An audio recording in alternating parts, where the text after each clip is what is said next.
Hi all, Larry Powell II here with another reading video where I'm reading The Eye of the World, Book 1 in the Wheel of Time series by Robert Jordan. And today I will be reading chapter number 10. Chapter 10, Leave Taking. A single lantern, its shutters half closed, hung from a nail on a stall post, casting a dim light. Deep shadows swallowed most of the stalls as Rand came through the doors from the stable yard, hard on the heels of Matt and the warder. Perrin leaped up in a rustle of straw from where he had been sitting with his back against the stall door. A heavy cloak swathed him. Land barely paused to demand, "Did you look the way I told you, blacksmith?" "I looked," Perrin replied. "There's nobody here but us. Why would anybody hide?" "Care and a long life go together, blacksmith." The warder ran a quick eye around the shadowed stable and the deeper shadows of the hayloft above, then shook his head. "No time," he muttered, half to himself. "Hurry, she says." As if to suit his words, he strode quickly to where the 5 horses stood tethered, bridled, and saddled at the back of the pool of light. 2 were the black stallion and white mare that Rand had seen before. The others, if not quite so tall or so sleek, certainly appeared to be among the best Two Rivers had to offer. With hasty care, Land began examining cinches and girth straps, and the leather ties that held saddlebags, water skins, and blanket rolls behind the saddles. Rand exchanged shaky smiles with his friends, trying hard to look as if he really was eager to be off. For the first time, Matt noticed the sword at Rand's waist and pointed to it. "You becoming a warder?" He laughed, then swallowed it with a quick glance at Land. The warder apparently took no notice, or at least a merchant's guard, Matt went on with a grin that seemed only a little forced. He hefted his bow. "An honest man's weapon isn't good enough for him."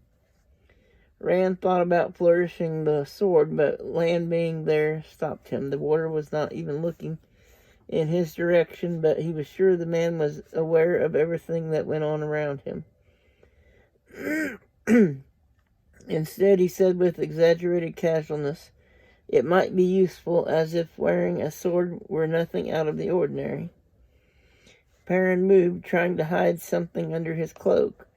Rand glimpsed a wide leather belt encircling the apprentice blacksmith's waist, with the handle of an axe thrust through a loop on the belt. "What do you have there?" he asked. "Merchant's guard, indeed," Matt hooted.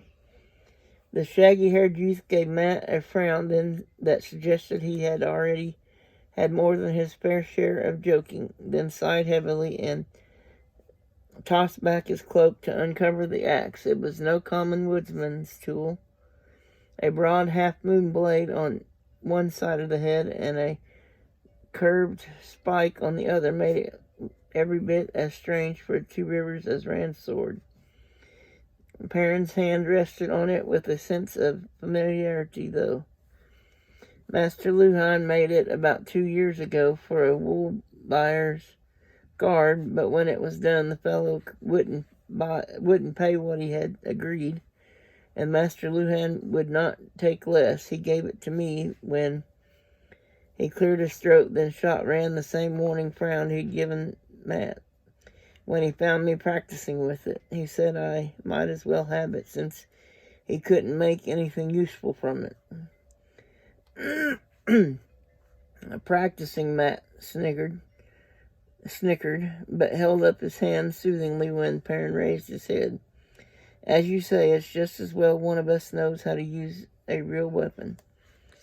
"That bow is a real weapon," Land said suddenly. He propped an arm across the saddle of his tall black and regarded them gravely. "So are the slings I've seen you village boys with.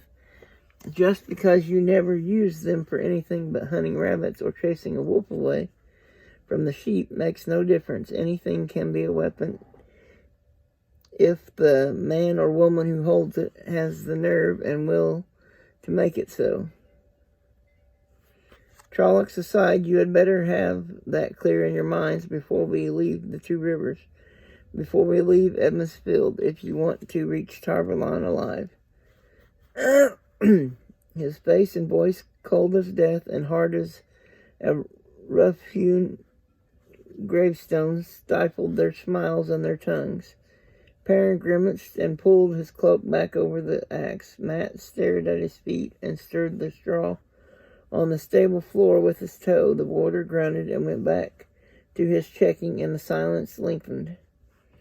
It isn't much like the stories, Matt said finally. I don't know, Perrin said sorely. Trollocs, a warder, and Aes Sedai, what more could you ask? Aes Sedai, Matt whispered, sounding as if he were suddenly cold. Do you believe her, Rand? Perrin asked. I mean, what would Trollocs want with us? As one, they glanced at the warder. Lan appeared absorbed in the white mare's saddle girth, but the three of them moved back toward the stable door, away from Lan. Even so, they huddled together and spoke softly. Rand shook his head. I don't know, but she had it right about our farms being the only ones attacked. And they attacked Master Luhan's house and the forge first, here in the village. I asked the mayor. It's as easy to believe they are after us as anything else I can think of. Suddenly he realized they were both staring at him. You asked the mayor? Matt said incredulously. She said not to tell anybody. I didn't tell him why I was asking, Rand protested. Do you mean you didn't talk to anybody at all? You didn't let anybody know you're going? Perrin shrugged defensively. Moraine Sedai said not anybody. We left notes, Matt said, for our families. They'll find them in the morning. Rand, my mother thinks Tarvalon is the next thing to Sayul Ghul. He gave a little laugh to show he did not share her opinion. It was not very convincing. She'd try to lock me in the cellar if she believed I was even thinking of going there. Master Luhan is stubborn as stone, Perrin added, and Mistress Luhan is worse. If you'd seen her digging through what's left of the house, saying she hoped the Trollocs did come back so she could get her hands on them.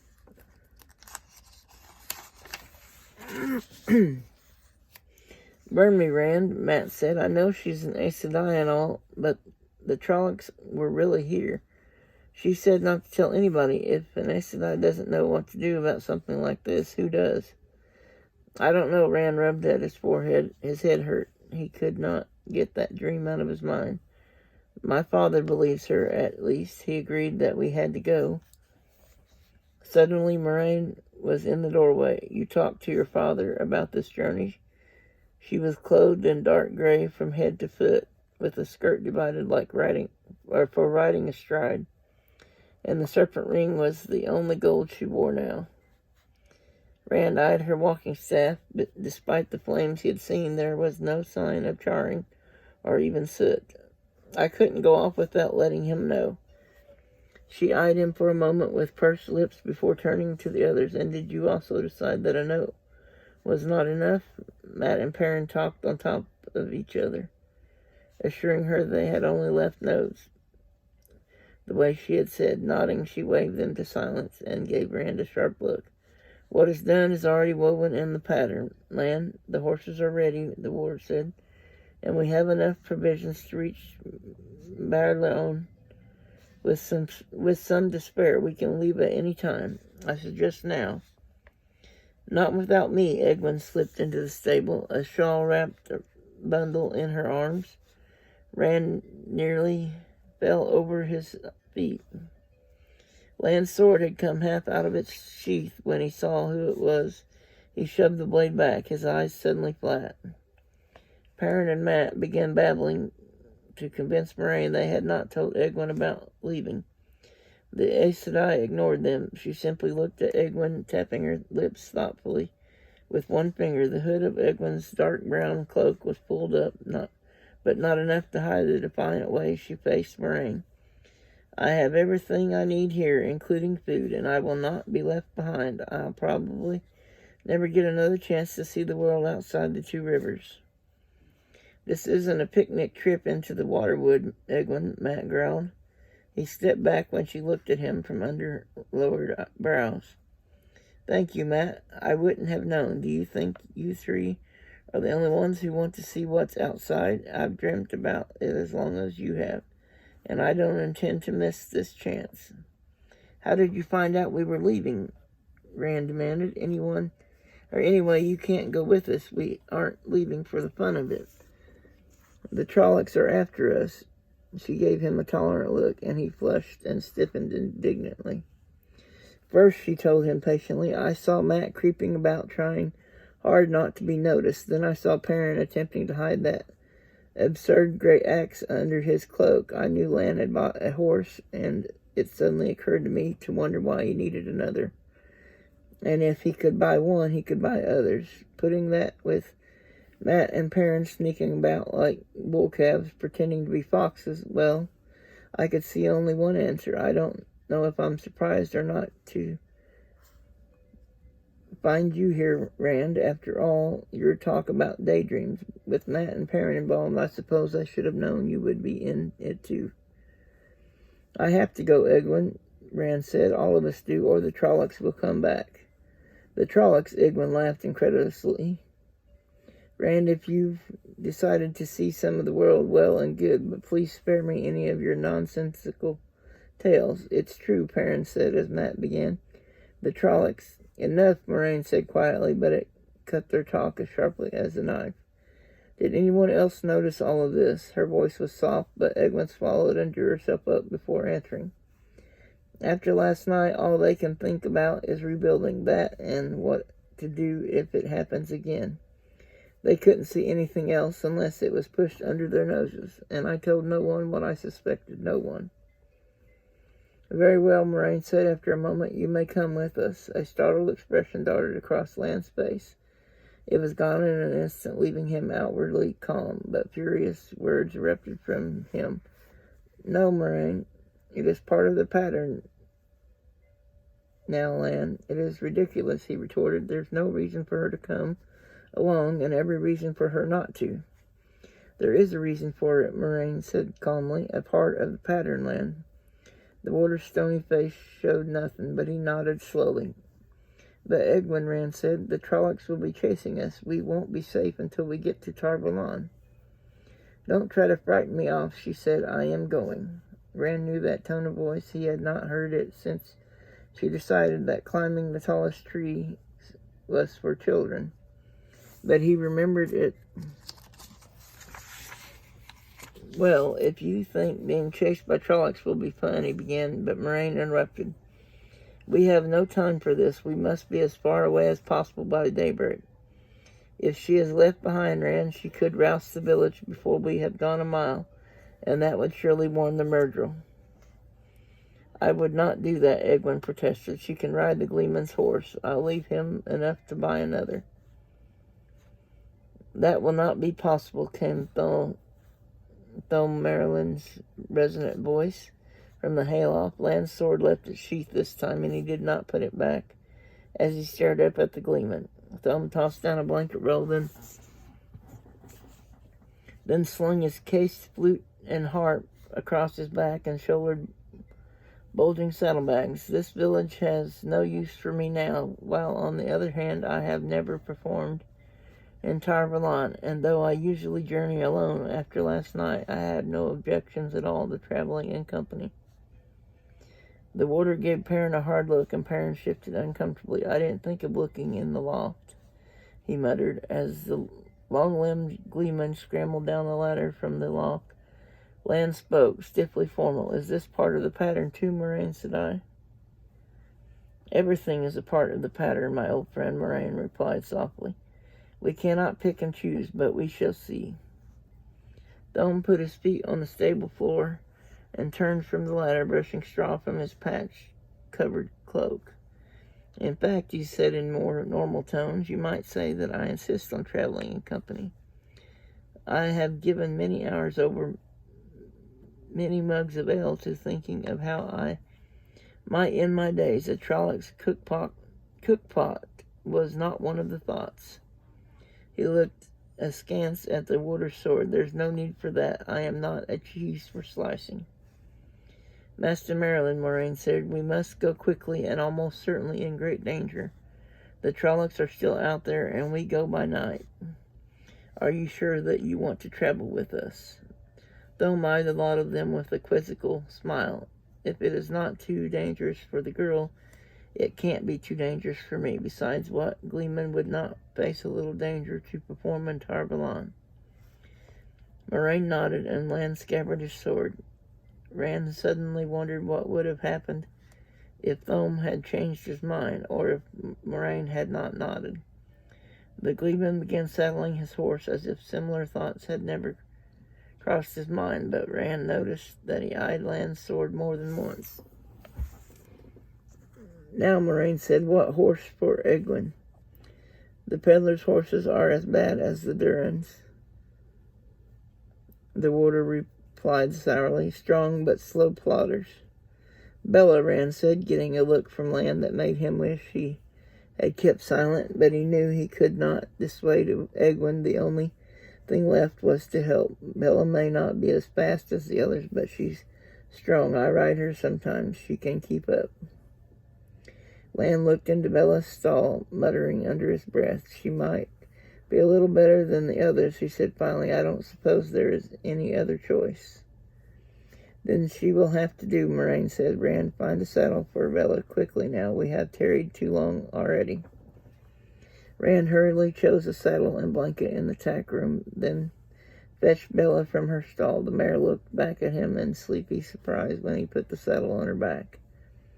When he rode her, it was barebacked. She was not used to a saddle. He made soothing noises while he tightened the girth strap, and she accepted the oddity with no more than a shake of her mane. Taking Egwin's bundle from her, he tied it on behind the saddle, while she mounted and adjusted her skirts. They were not divided for riding astride, so her wool stockings were bared to the knee.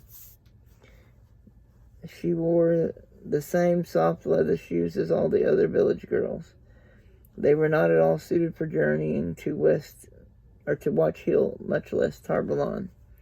I still think you shouldn't come, he said. I wasn't making it up about the Trollocs, but I promise I will take care of you. Perhaps I'll take care of you, she replied lightly. At his exasperated look, she smiled and bent down to smooth his hair. I know you'll look after me, Rand. We will look after each other, but now you had better look after getting on your horse. All of the others were already mounted and waiting for him. He realized the only horse left riderless was Cloud, a tall gray with a black mane and tail that belonged to John Thane, or had. He scrambled into the saddle, though not without difficulty, as the gray tossed his head and pranced sideways as Rand put his foot in the stirrup, and his scabbard caught in his legs. It was not chance that his friends had not chosen Cloud. Master Thane often raced the spirited gray against merchants' horses, and Rand had never known him to lose. But he had never known Cloud to give anyone an easy ride either. Lan must have given a huge price to make the miller sell. As he settled in the saddle, Cloud's dancing increased, as if the gray were eager to run. Rand gripped the reins firmly and tried to think that he would have no trouble.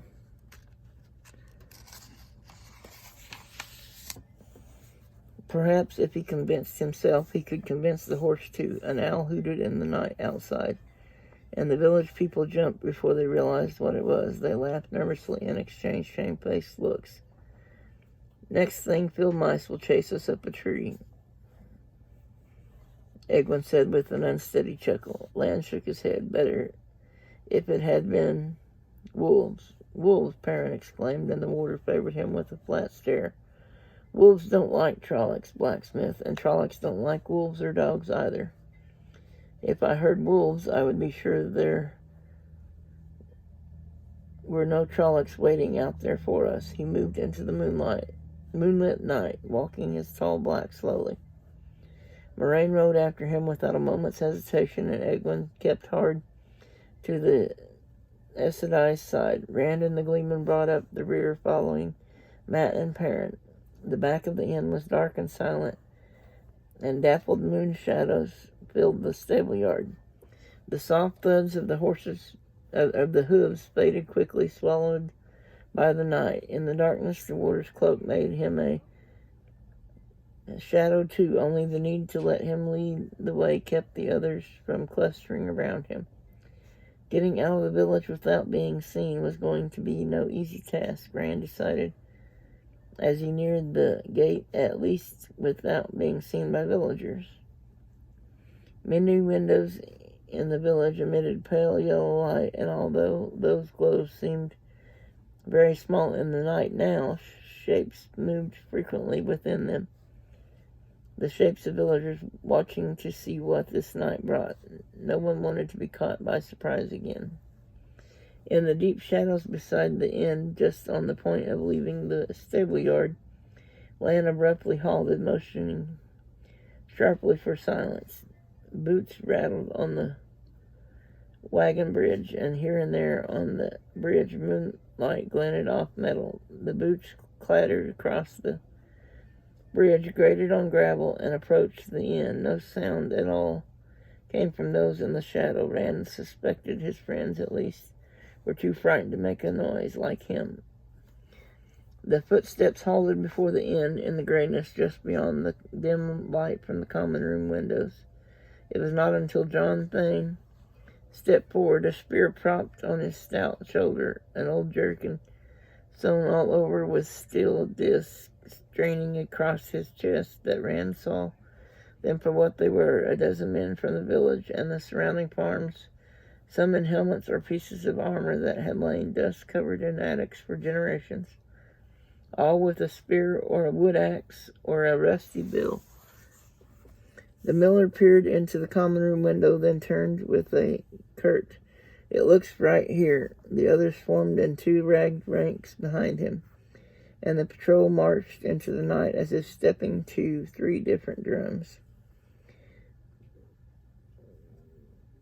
"Two Davald Trollocs would have them all for breakfast," Lan muttered, when the sound of their boots had faded, "but they have eyes and ears."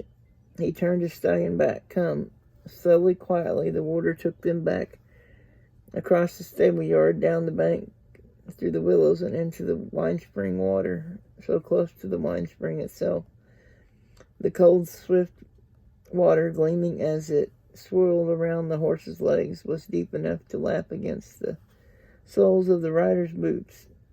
Climbing out on the far bank, the line of horses wound its way under the water's deft direction, keeping away from any of the village houses. From time to time, Lan stopped, signing them all to be quiet, though no one else heard or saw anything. Each time he did, however, another patrol of villagers and farmers soon passed. Slowly they moved toward the north edge of the village. Rand peered at the high-peaked houses in the dark, trying to impress them on his memory. A fine adventurer I am, he thought. He was not even out of the village yet, and already he was homesick, but he did not stop looking. They passed beyond the last farmhouses on the outskirts of the village and into the countryside, paralleling the north road that led to Tyrone Ferry. Rand thought that surely no night sky elsewhere could be as beautiful as the Two Rivers sky. The clear black seemed to reach to forever, and myriad stars gleamed like points of light scattered through crystal. The moon, only a thin slice less than full, appeared almost close enough to touch if he stretched, and a black shape flew slowly across the silvery ball of the moon. Rand's involuntary jerk on the reins halted the gray. A bat, he thought weakly, but he knew it was not. Bats were a common sight of an evening, darting after flies and bitimus in the twilight. The wings that carried this creature might have the same shape, but they moved with the slow, powerful sweep of a bird of prey. And it was hunting. The way it cast back and forth in long arcs left no doubt of that. Worst of all was the size. For a bat to seem so large against the moon, it would have had to be almost within arm's reach. He tried to judge in his mind how far away it must be and how big. The body of it had to be as large as a man, and the wings it crossed the face of the moon again, wheeling suddenly downward to be engulfed by the night. He did not realize that land had ridden back to him until the warder caught his arm. "What are you sitting here and staring at, boy? We have to keep moving." The others waited behind Land, half expecting to be told he was letting fear of the Trollocs overcome his sense. Rand told what he had seen. He hoped that Land would dismiss it as a bat or a trick of his eyes. Land growled the words, sounding as if it left a bad taste in his mouth. Drag car. Igwin and the other two river folk stared at the sky nervously in all directions, but the gleeman groaned softly. "Yes," Moraine said, "it is too much to hope otherwise, and if the Murdrel has a drag car at his command, then he will soon know where we are, if he does not already. We must move more quickly than we can in cross-country. We may still reach Tarn Ferry ahead of the Murdrel, and he and his Trollocs will not cross as easily as we." "A drag car," Egwin said. "What is it?" It was Thom Merrilin who answered her hoarsely. "In the war that ended the Age of Legends, worse than Trollocs and Halfmen were created." Moraine's head jerked toward him as he spoke. Not even the dark could hide the sharpness of her look. Before anyone could ask the gleeman for more, Land began giving directions. "We take to the north road now. For your lives, follow my lead. Keep up and keep together." He wheeled his horse about, and the others galloped wordlessly after him. And that is the end of Chapter 10.